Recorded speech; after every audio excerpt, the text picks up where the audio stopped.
आज तेरा वचन मुझे सुने और मैं इसको मानूं और 100 गुना फलों को लेके आऊं। कोई अंधकार की शक्ति इन वचनों को चुरा ना सके मेरे खुदा बाप। तेरा आत्मा जीव और अचंभी रीति के साथ जुम्बिश करें। तेरे वचन आज मुझे चंगा करें और आजाद करें और नया रास्ता मुझे दिखाएं, प्रभु यीशु के नाम में, आमीन आमीन। जब हम परमेश्वर के वर्ड को पढ़ते हैं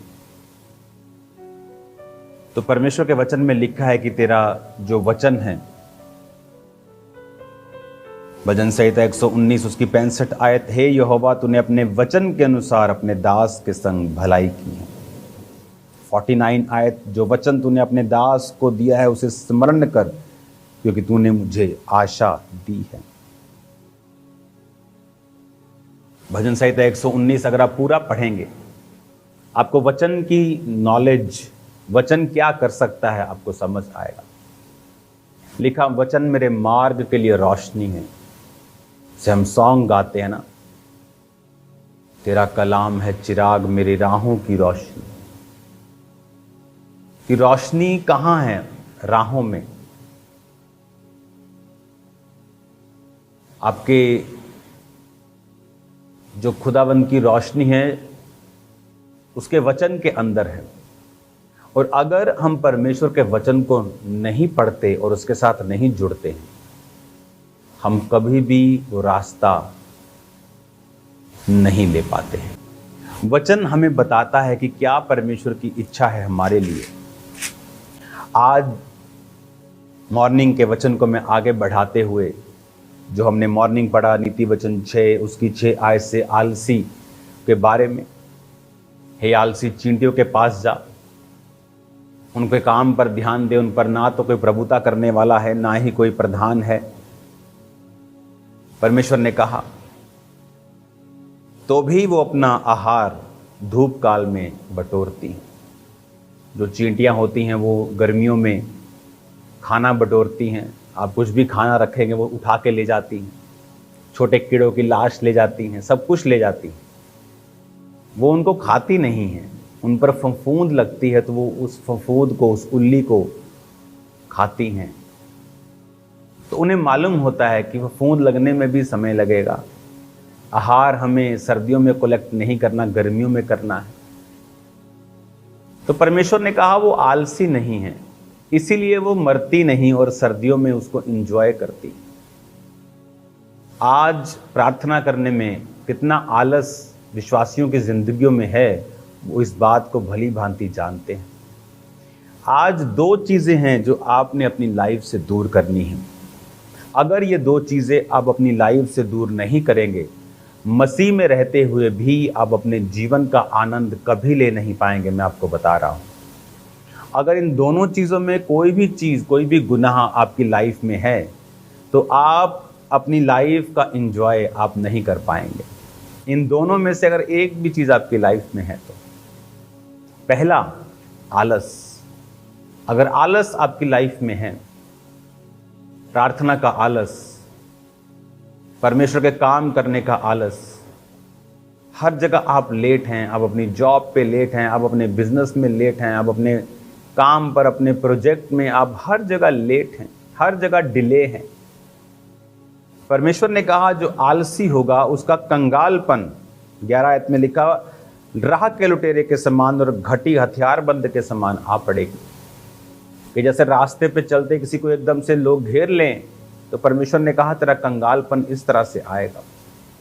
आज कितने विश्वासी हैं, परमेश्वर का आत्मा उनसे बात करता है प्रार्थना करने के लिए, और उनको नींद आती है, आलस घेरता है, फोन घेरता है, व्हाट्सएप घेरता है, दुनिया के सब काम याद होने लगते हैं जब प्रार्थना करने के लिए आपको जाना होता है। क्यों? क्योंकि शैतान इस बात को जानता है कि जब आप प्रेयर्स में जाएंगे, बाइबल को पढ़ेंगे, एक स्पिरिचुअल अवेकनिंग होगी, आप जिलाए जाएंगे, आप जीवित होंगे, आपको रास्ता मिलेगा, स्पिरिचुअल आइज ओपन होंगी, समझ आनी शुरू हो जाएगी कि परमेश्वर क्या कर रहा है, आत्मिक दृष्टि से शैतान किस जगह पे काम कर रहा है, आत्मिक दृष्टि से परमेश्वर क्या करने की कोशिश कर रहा है। आपको सब चीज़ों की समझ आनी शुरू होती है जब आप प्रार्थना करना शुरू करते हैं। और प्रार्थना करने में सबसे बड़ी रुकावट क्या है? आलस। प्रभु यीशु मसीह जब प्रार्थना कर रहे थे, तो यीशु मसीह को मालूम था कि उस दिन अगले दिन क्रूस पे चढ़ना है। वीरवार रात को प्रार्थना कर रहे थे, शुक्रवार को क्रूस पे चढ़ना है, मालूम था, फिर भी प्रार्थना कर रहे थे। इसलिए परमेश्वर ने कहा प्रार्थना कर ताकि तू परीक्षा में ना पड़े। पतरस ये जानते हुए भी परमेश्वर परीक्षा आएगी, वो प्रार्थना करते करते सो रहे थे, आलस डाल रहे थे। परमेश्वर ने बार बार उठाया लेकिन वो नहीं उठे, और अगले दिन पतरस ने परमेश्वर का इनकार कर दिया। वो परीक्षा में पड़ गया, लेकिन परमेश्वर यीशु मसीह पर जो भी परीक्षाएं आई वो निकल गई, वो खत्म हो गई। और आज हम परमेश्वर को एक कहते ना कामिल परमेश्वर, एक उत्तम परमेश्वर, एक सिद्ध परमेश्वर के रूप में देखते हैं। धरती पे कोई सिद्ध नहीं है। किसी ने छल किया, किसी ने कपट किया, किसी ने व्यभिचार किया, लेकिन प्रभु यीशु मसीह आप देखते हैं बिना छल, बिना कपट, बिना व्यभिचार, उन्होंने शादी नहीं की, किसी को मारा पीटा नहीं, खून नहीं किया, माफ किया, ब्लेस किया लोगों को। हालेलुया। अगर आप आलसी हैं, और दूसरा इसी प्रोवर्ब्स नीति वचन 6 उसकी 20 आयत में लिखा है, मेरे पुत्र मेरी आज्ञाओं को मान और अपनी माता की शिक्षा को ना तज, इसको अपने हृदय में सदा गांठ बांधे रख, अपने गले का हार बना, वो चलने में तेरी अगुवाई और सोते समय तेरी रक्षा और जागते समय तुझसे बातें करेंगे। हालेलुया। 24 में लिखा, ताकि तुझे बुरी स्त्री से बचाए और पराई स्त्री की चिकनी चुपड़ी बातों से बचाए, उसकी सुंदरता देखकर अपने मन में उसकी अभिलाषा ना कर, वह तुझे अपने कटाक्ष में फंसाने ना पाए। क्योंकि वैश्यागमन के कारण मनुष्य टुकड़ों का भिखारी हो जाता है और व्यभिचारिणी अनमोल जीवन का अहेर कर लेती है। क्या हो सकता है कोई अपनी छाती पर आग रख ले और उसके कपड़े ना जले? हो सकता है कोई अंगारों पर चले और उसके पैर न झुलसे? जो पराई स्त्री के पास जाता है उसकी दशा ऐसी ही है, वरन जो उसको छुएगा वह दंड से ना बचेगा। परमेश्वर ने क्या कहा? उसने कहा व्यभिचारिणी अनमोल जीवन का अहेर कर लेती है। क्या होता है अहेर? शिकार। व्यभिचार करने वाला एक बकरे के समान है और वो शेर के पास जा रहा है। दो पाप एक विश्वासी की लाइफ में जो मैंने देखे हैं, एक आलस, टाइथ बोने में आलस, टाइम पर नहीं बोया।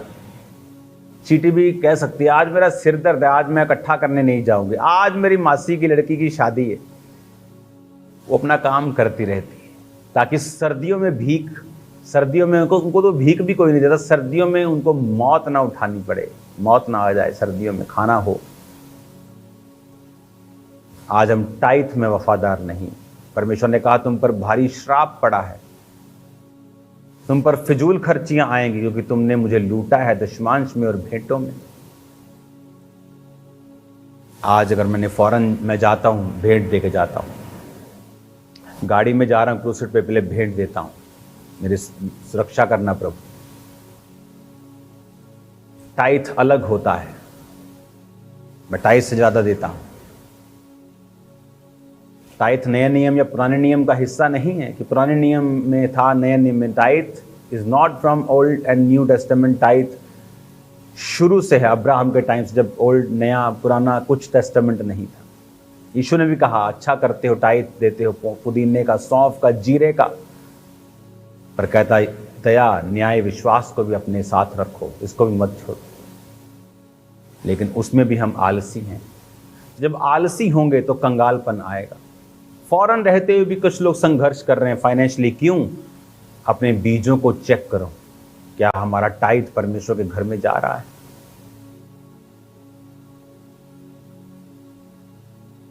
बाइबल कहती वो प्रेरितों के पांव के ऊपर पैसा रखते थे, खुद हेल्प करने नहीं जाते थे लोगों को, प्रभु के भवन से पवित्र होके उस पैसे को फिर वो परमेश्वर के कामों के लिए जाता था।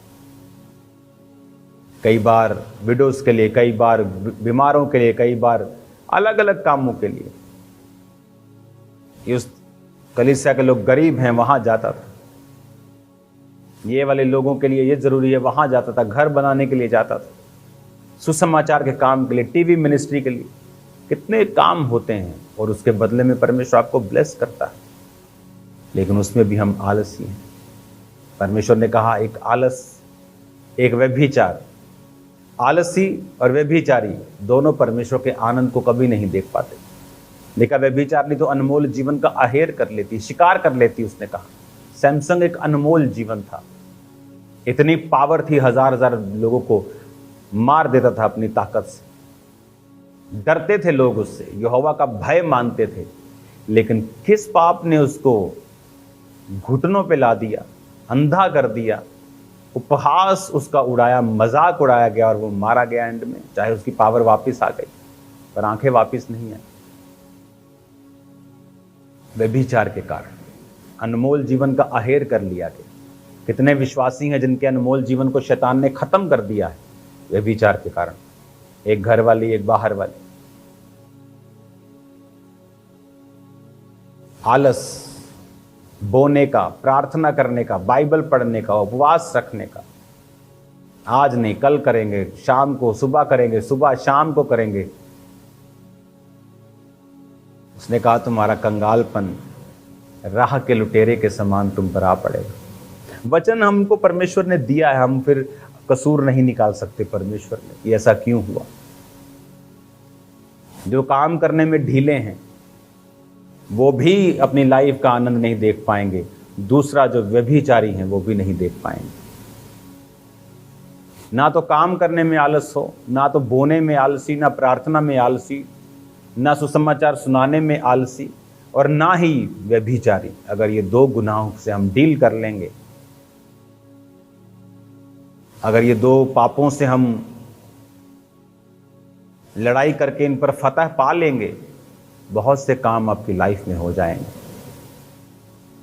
ऐसा परमेश्वर जिसने ग्रहों पर, अगर आप प्लैनेट्स की स्टडी करें, हीरो की बारिश होती, रूबीज की बारिश होती प्लैनेट्स के ऊपर।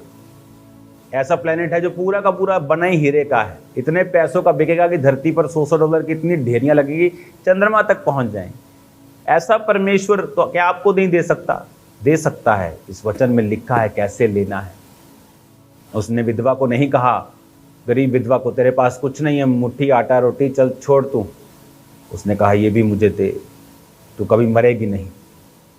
दाऊद अमीर होकर बोया, उसका बेटा सबसे अमीर हुआ। गरीब ने बोया, उसमें मरा नहीं। चाहे आप गरीब हैं चाहे अमीर हैं, वचन ये नहीं कहता कि अब वो 200 की वैल्यू डालेगा कि 2000।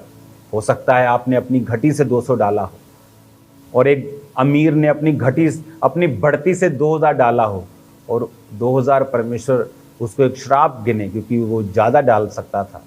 उसका टाइट तो 2 लाख बनता था, लेकिन गरीब का तो 50 रुपये बनता था, उसने 200 डाला। परमेश्वर ने कहा मैं गरीब को ज़्यादा आशीषित करूँ। वो मनों को देखता है, दिलों को देखता है। टाइट कितना वो ये नहीं देखता, क्या आपने उसे निकाला घटी में, बढ़ती में, ज्यादा में से, कम में से, वो ये देखता है।